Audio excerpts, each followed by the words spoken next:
mesa são Luane Neves Santos, que é mestre em Psicologia pela Universidade Federal da Bahia, doutoranda em Educação pela PUC de São Paulo, integrante do grupo de pesquisa A Dimensão Subjetiva da Desigualdade Social, suas diversas expressões, da PUC São Paulo, e autora do livro A Psicologia na Assistência Social, Convivendo com a Desigualdade.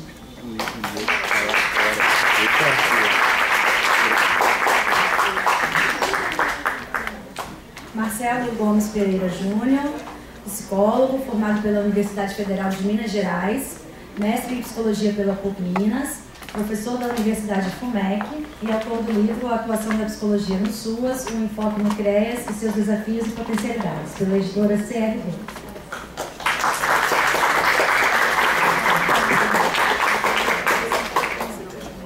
E Júlio César Cruz Colares da Rocha, mestre e doutor em Psicologia pela UFRJ, pós-doutorado em Psicologia pela Universidade Federal Rural do Rio de Janeiro, professor adjunto em Psicologia da Universidade Católica de Petrópolis e líder do grupo de pesquisas, representações sociais e processos psicossociais, professor do mestrado em Psicologia Social.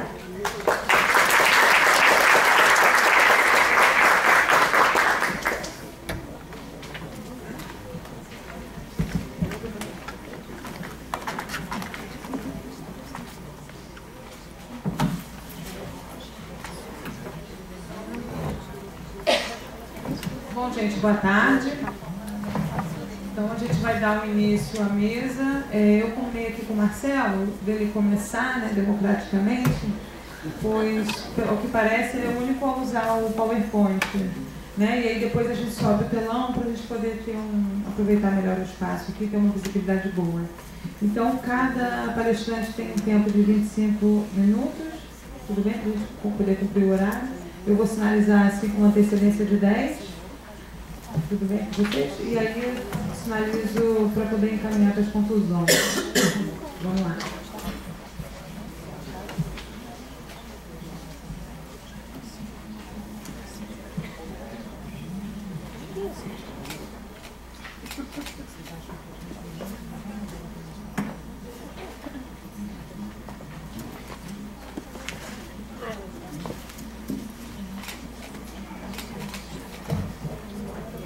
Gente, boa tarde. Eu vou até aproveitar o gancho dessa premiação, que foram 2 trabalhos relativos ao CREAS, inclusive a Emanuela, que acabou de apresentar, que falou exatamente que tem muito pouca produção sobre o CREAS, realmente. Quando eu fui fazer o meu mestrado, porque eu estava trabalhando na ponta, e quando eu fui buscar mais informação sobre o CREAS, eu realmente percebi que a produção era muito pequena. Então hoje eu vou fazer uma breve apresentação da minha pesquisa de mestrado. Pode passar aqui. Então, os meus objetivos nessa apresentação vão ser exatamente problematizar desafios e potencialidades do trabalho profissional no CREAS a partir da minha pesquisa de mestrado realizada.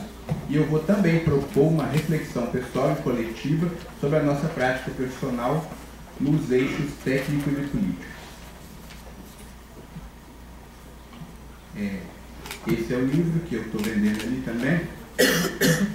E essa pesquisa, gente, qual foi o meu foco? Eu quis enfocar principalmente o trabalho técnico, a experiência do técnico.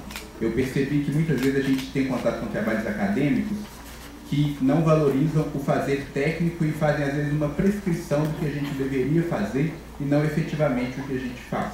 Então o meu enfoque foi no trabalho técnico de ponta, e eu queria fazer essa citação de Deleuze, onde ele está conversando com o Foucault, que eu achei interessante, que foi exatamente o que eu gostaria. Isso é Foucault falando para Deleuze. Não, isso é Deleuze falando para Foucault. Ao meu ver, você, Foucault, foi o primeiro a nos ensinar, tanto em seus livros quanto no domínio da prática, algo de fundamental: a indignidade de falar pelos outros. A teoria exigia que as pessoas a quem ela concerne falassem por elas próprias. Então a minha metodologia foi exatamente conversar com técnicos de ponta, e a primeira surpresa que eu tive, né, que no mestrado eu fui fazer primeiro o levantamento bibliográfico, o que já tinha publicado, e eu fiquei impressionado com a riqueza do saber e das colocações que os técnicos tinham a respeito do sistema do trabalho, da política pública como um todo, que eu não achei em lugar nenhum. Então eu fiquei pensando na quantidade de informação que às vezes é perdida pelos gestores, pelos teóricos do sistema e pelos acadêmicos, ao não valorizar aquele saber daquela pessoa que está ali na ponta trabalhando no dia a dia com as famílias. O foco dessa pesquisa foi os processos de subjetivação dos psicólogos inseridos no CREAS. Então, eu quis fazer uma pesquisa que enfocasse o profissional. E para fazer essa pesquisa, eu utilizei da cartografia, na perspectiva de Deleuze e Guattari, que a gente vai fazer uma ampliação do conceito de subjetividade. Então, em vez de tratar um sujeito interpsíquico e uma subjetividade encapsulada, meio fechada e já constituída, a ideia é a gente pensar num processo de produção do sujeito e de uma subjetividade processual. Então, o sujeito vai ser formado, vai ser um resultado de um processo onde vão ser atravessadas uma multiplicidade de forças. Forças sociais, políticas, econômicas, culturais, geográficas e midiáticas, e a subjetividade vai ser o resultado desse processo. E como é um processo que não se fecha, é uma subjetividade que nunca se acaba e está em permanente processualidade. Essa citação aqui dá uma ideia do que seria, então, o processo de subjetivação. São processos que produzem, reproduzem e inventam a subjetividade através de agenciamentos com o que não está em mim, o que vem de fora, com o que não me reconheço e que me desestabiliza. Os agenciamentos responsáveis pelo processo de subjetivação são efeitos da composição e da recomposição de forças, práticas e relações que tentam transformar ou operam para transformar o ser humano em várias formas de sujeito. O que eu tentei fazer então, e que obviamente eu vou falar rapidamente aqui um pouco do resultado que eu cheguei, eu fiz um mapeamento de 3 processos de produção de subjetividade, que tem muito a ver não só com a nossa prática, como com quem a gente é como sujeito psicológico, que eu mapeei o processo de formação profissional dos psicólogos, o processo de inserção profissional em política pública e, por fim, a inserção específica das psicólogas na política de assistência social e, mais especificamente, no CREAS. O objetivo inicial dessa pesquisa era enfocar o CREAS, mas o que eu fui percebendo na medida que eu pesquisava o profissional é que as questões do CREAS e do CRAS e dos outros equipamentos todos se misturam. O CREAS vai ter várias especificidades que eu acabei colocando, mas eu percebi que tem muita coisa que vai perpassar a formação da subjetividade de todos os profissionais inseridos na política pública de assistência.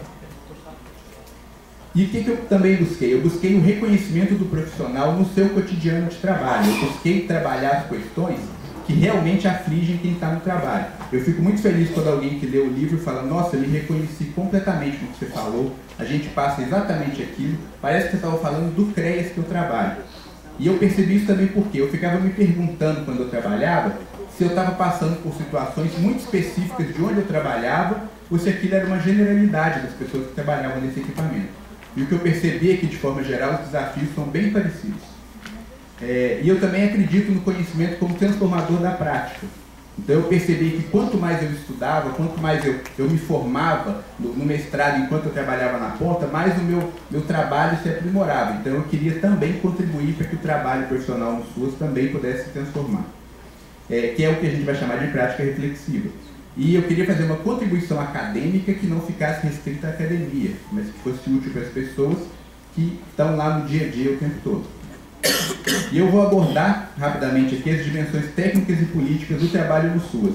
E eu fiz uma opção política também nessa dissertação, gente, que às vezes até desanima a pessoa que não está muito acostumada com o trabalho, que por enfatizar questões problemáticas. O que eu percebia quando eu lia as determinações do MDS, as cartilhas de trabalho, é que era muito mais o que deve ser feito e como deveria ser.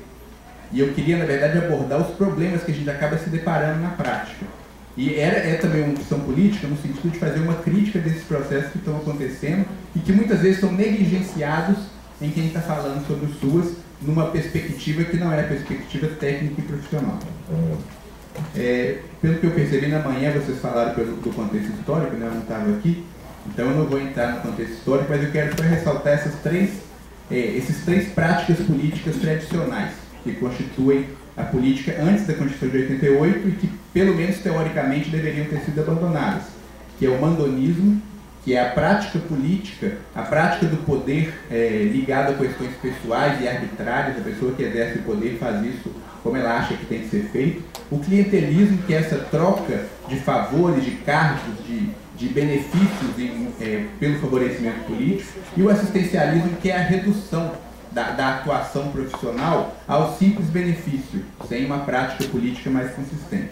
A partir de 88, a ideia é que a prática da política pública fosse baseada na cidadania, acesso a direitos, autonomia, controle social, que é um termo que eu fiquei pensando se não seria melhor colocar participação política, em vez de controle social, até achei interessante fazer essa reflexão, protagonismo, e aqui eu estou pensando a política não no sentido da politicagem, mas tentando resgatar o valor da política enquanto uma prática de cidadania, um exercício de direitos e de participação nos processos de poder da cidade, né, que é a polis, que é onde originalmente surgiu a prática política.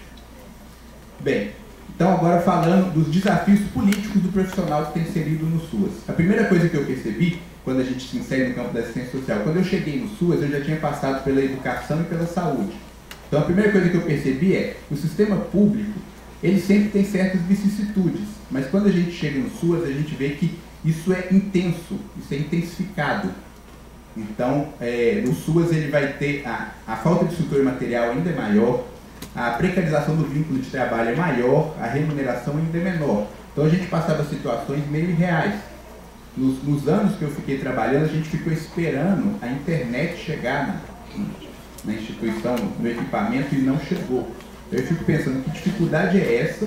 Que eu tenho internet no meu celular, eu tenho internet na minha casa, onde eu vou tem internet. Por que no meu equipamento não tem internet? Por que é tão difícil? E tinha umas coisas que chegavam a ser risíveis.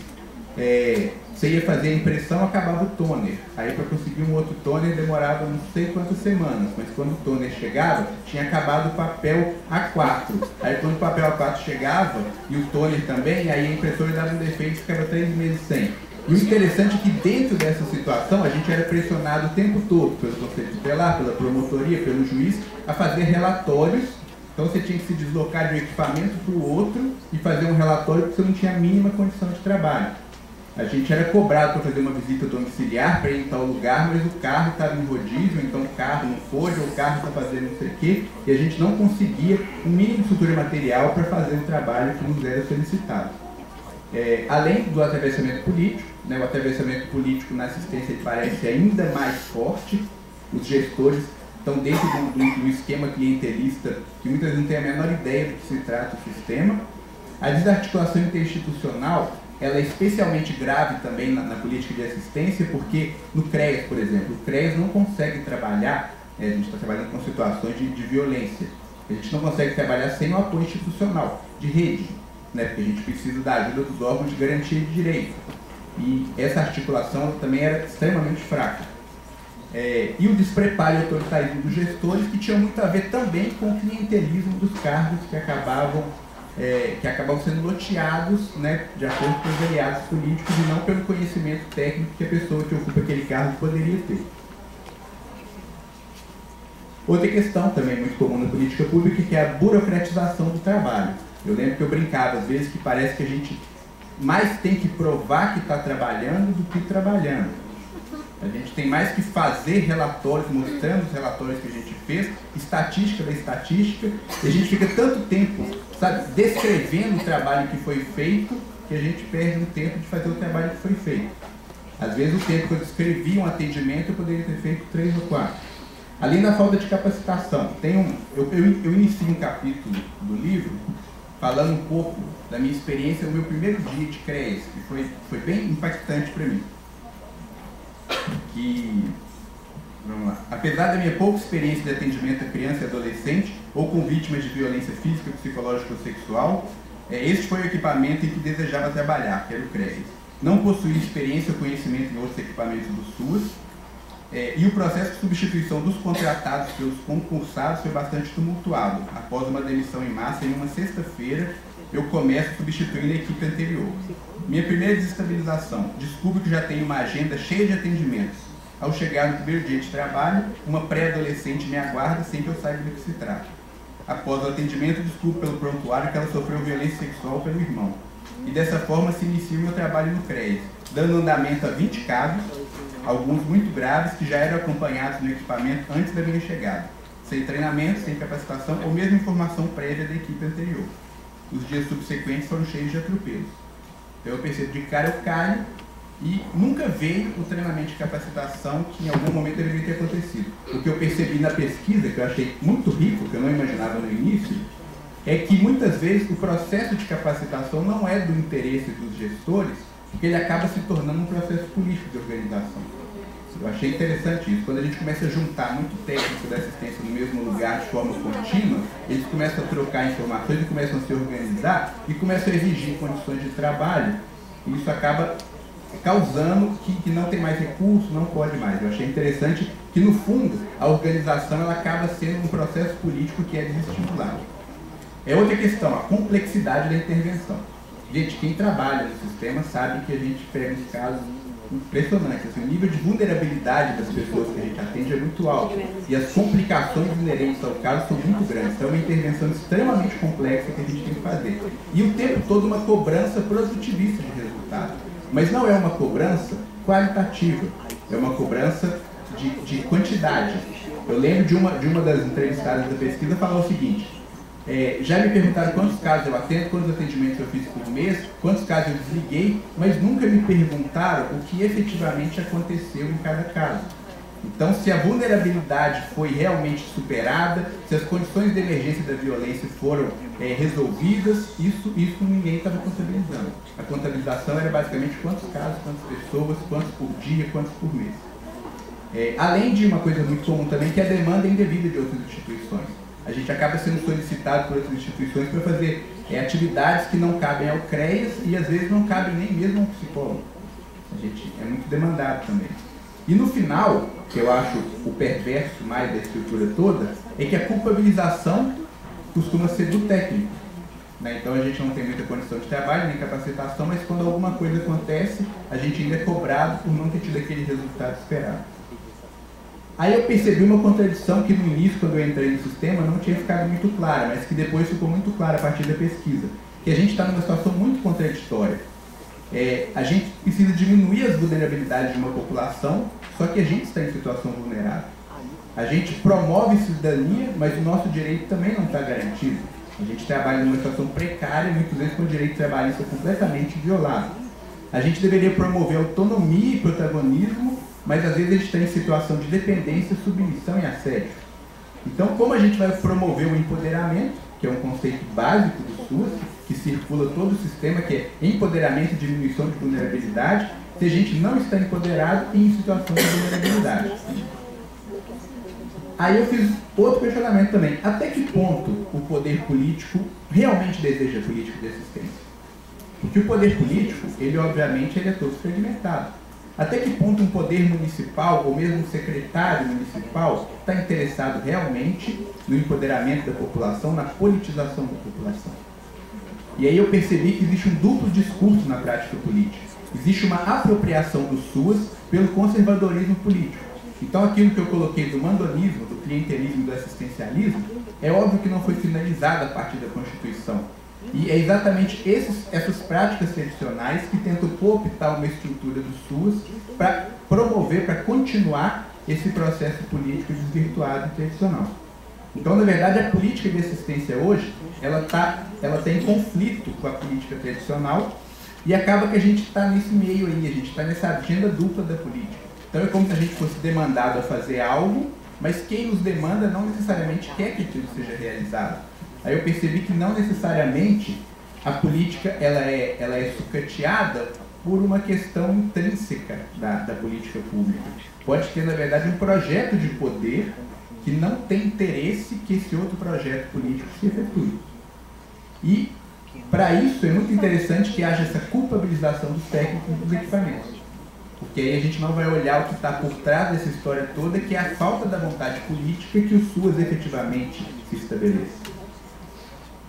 Agora vem a parte também, nossa, né, que eu considero o desafio técnico da prática tradicional, da prática profissional. Qual que é a prática profissional ajustável a essa política tradicional?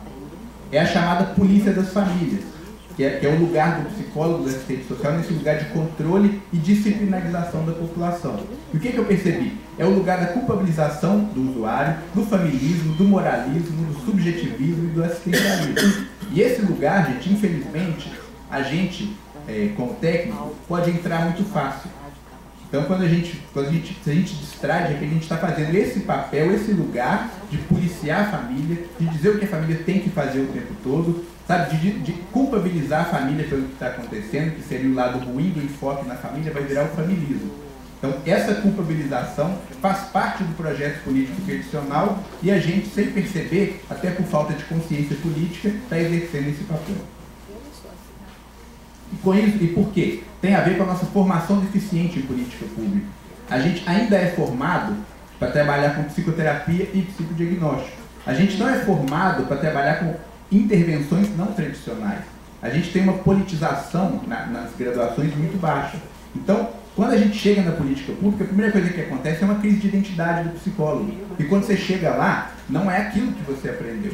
E de repente você está completamente perdido. O que eu vou fazer aqui se isso que me ensinaram esse tempo todo não está cabendo aqui? É lógico que tem todo um movimento das graduações e das faculdades de estar preparando o psicólogo para a política pública. Mas, de forma geral, esse movimento ainda está muito pequeno comparado à demanda que nos é dada pelo SUS.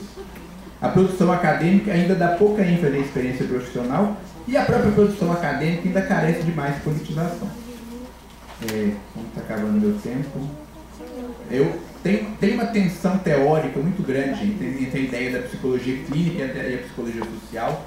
Eu dedico uma parte do livro a questionar se isso é realmente necessário, se isso realmente existe, porque, na verdade, quando a gente vai aprofundar a origem da psicologia social e da psicologia clínica, a gente percebe que a psicologia social tem uma origem clínica. E a chamada clínica social ou ampliada pode ser pensada como uma intervenção psicossocial. Então, até que ponto a gente está tão dividido assim? Até que ponto a gente tem que ficar sustentando essa tensão entre a clínica e o social, em vez de, na verdade, sustentar uma tensão contra uma ideia de psicologia muito tradicional e muito presa a um sujeito intrapsíquico que não faz uma troca com o meio. E aí tem essa questão do terapêutico, que é muito discutida no CRASP, eu não vou entrar agora porque ela é mais profunda também.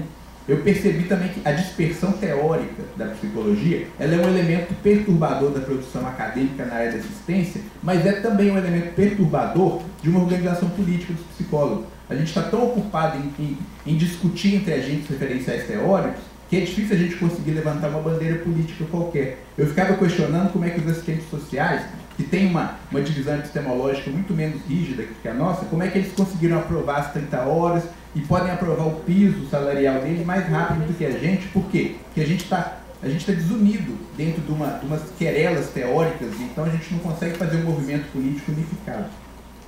E diante disso tudo, a desorientação do técnico, que acaba ficando perdido tanto politicamente quanto tecnicamente. Deixa eu ver o que eu vou pular aqui. E fazendo essa distinção entre a teoria e a política, no final das contas eu percebo que não há uma separação real entre a técnica e a política. Por quê? Porque sem a técnica e a teoria, não há nenhum embasamento para a ação política. Ao mesmo tempo, sem a política, a gente não consegue fazer uma fundamentação teórica consistente. Não vai haver espaço para intervenção técnica. Então, na verdade, eu faço essa distinção, mas eu percebo que, na prática, a dimensão técnica e política da nossa atuação está totalmente intrincada. Eu percebo que é muito necessário que a gente faça uma autocrítica, né, em relação ao psicologismo, que a gente ainda está preso, ao assistencialismo, ao autoritarismo, ao moralismo da nossa intervenção.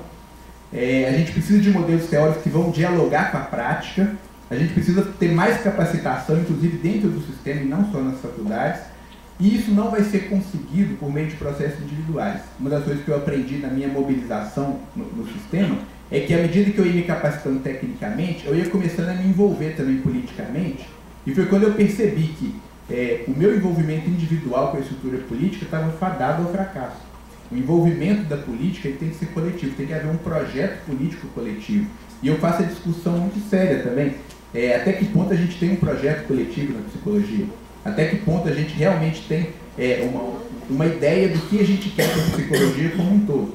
A necessidade desse processo coletivo, que vai inclusive ser uma contraposição à gestão do sistema, que pode estar sendo cooptada por um projeto político tradicional e conservador. A minha experiência, né, agora para fechar, a minha experiência profissional no SUS foi extremamente mobilizadora, e eu percebi, uma das perguntas que eu fazia no mestrado era: qual a contribuição que a psicologia tem para o SUS? E um entrevistado meu, um sujeito de pesquisa, virou e falou o seguinte: olha, eu vou inverter isso aí. Eu vou falar qual que é a contribuição que o SUS está fazendo para a psicologia. porque a psicologia estava totalmente fechada num modelo elitista, clínico, muito voltado para o ganho material, e quando os psicólogos caíram no sistema público, e principalmente agora no SUAS, que está sendo ainda mais desestabilizador, a psicologia tem que se repensar enquanto ciência, enquanto profissão, enquanto praxis. Não dá mais para ficar com aquele referencial. Então, de certa forma, o SUAS desestabilizou a psicologia e permitiu toda uma reflexão política. Quando a gente trabalha no SUAS, a gente não é simplesmente um técnico, a gente é um agente político e de politização. Mas até que ponto nós estamos politizados? Até que ponto a gente tem clareza de onde a gente está inserido, do que a gente pretende, não só como psicólogo, mas como cidadão? E apesar de toda essa problemática, eu queria fechar dizendo o seguinte: ainda assim, a nossa atuação consegue resultados fantásticos. Isso aqui me deixou muito impressionado. Depois de eu mapear essa quantidade de dificuldade, todos os profissionais que eu entrevistei falavam que mesmo assim tem famílias, tem situações de violência que a gente consegue realmente fazer uma diferença enorme. E eu penso na potencialidade que esse trabalho tem à medida que a gente consiga se capacitar e transformar esse sistema. Gente, muito obrigado.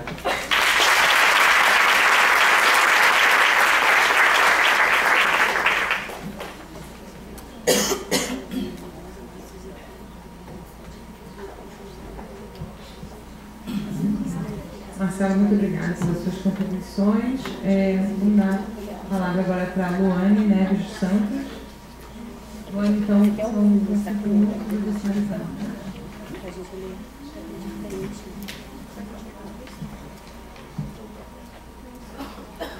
Boa tarde. Eu gostaria de começar a minha fala agradecendo ao Conselho Regional de Psicologia do Rio de Janeiro pelo convite. Ao tempo que também parabenizo pela construção do evento. Eu tive a oportunidade de chegar de manhã e foi um debate muito qualificado. Então, a gente sai enriquecido e não só tem a oportunidade de contribuir, mas ao mesmo tempo a gente também recebe essa contribuição pela troca de experiência, pelo espaço de discussão no coletivo. Acho que aí já começo a minha fala um pouco pelo final da minha fala, né? Que é a importância dos espaços coletivos para a construção de uma praxis transformadora, que inclusive é o tema da nossa mesa, né? A nossa praxis no SUAS. Eu vou me permitir começar a nossa conversa com um pequeno texto, na verdade é um texto que eu tive que cortar algumas partes, adaptar, é uma história, que eu já tive a oportunidade de utilizar em outros momentos de fala, mas hoje vai ser um tanto mais especial, porque é uma história que se passa no Rio de Janeiro, e aqui estamos no Rio de Janeiro, né? É um texto que se chama O Sapato Perdido ou Quando os Olhos Sabem Olhar. É do livro Educar na Esperança em Tempos de Desencanto, do Pablo Gentili e do Chico Alencar. Esse texto é do Pablo Gentili. E aí ele conta um acontecimento que se passou com ele aqui no Rio de Janeiro. Naquela manhã eu decidi sair com o Mateu, o meu pequeno filho, para fazer algumas contas. Depois de algumas quadras, o Theo dormiu tranquilamente em seu carrinho. Enquanto ele sonhava com alguma coisa provavelmente mágica, eu percebi que um dos seus sapatos desamarrado estava quase caindo. Eu decidi tirá-lo para evitar que por um descuido ele se perdesse. Poucos segundos depois, uma elegante senhora me alertou. Cuidado, o seu filho perdeu um sapatinho. Obrigado, eu respondi, mas foi eu mesmo que tirei. Alguns metros à frente, o porteiro de um edifício, o sorriso tímido, poucas palavras, moveu a sua cabeça em direção ao pé do Mateu, dizendo em um tom grave, o sapato. Eu levantei o polegar em sinal de agradecimento e continuei o meu caminho. Antes de chegar ao supermercado, dobrando a esquina da Avenida Nossa Senhora de Copacabana com a Rainha Elizabeth, um surfista igualmente preocupado com o destino do sapato do Mateu me disse, ô Manel, teu filho perdeu a sandália. Eu ergui o dedo novamente, sorri agradecendo, mas já sem tanto entusiasmo. No supermercado, as pessoas continuaram chamando a minha atenção. A suposta perda do Mateu, do sapato do Mateu, não deixava de gerar diferentes mostras de solidariedade e alerta. Chegando ao nosso apartamento, o João, o porteiro, orgulhando-se da sua habitual teatralidade, gritou despertando o menino. Mateus, seu pai perdeu o sapato outra vez. O sol tornava aquela manhã especialmente brilhante. A preocupação das pessoas com o paradeiro do sapato do meu filho, mesmo que insistentemente, dava-lhe um toque solidário que a tornava ainda mais alegre ou pelo menos mais fraternal. Contudo, estando a salvo dos chamados de atenção, eu comecei a ser invadido por uma estranha sensação de mal-estar. O Rio de Janeiro é, como qualquer grande metrópole latino-americana, um território de profundos contrastes, onde o luxo e a miséria convivem de forma nem sempre harmoniosa. O meu incômodo era talvez injustificado. O que faz do pé descalço de um menino de classe média um motivo de atenção e circunstancial preocupação em uma cidade com centenas de meninos descalços, brutalmente descalços?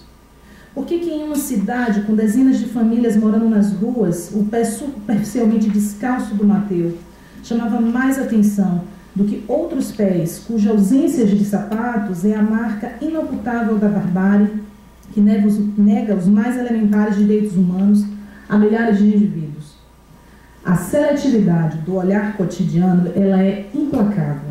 2 pés descalços não são 2 pés descalços. Um é um pé que perdeu o sapato. O outro é um pé que simplesmente não existe, nunca existiu, talvez nunca existirá. Um é o pé de uma criança, o outro é o pé de ninguém.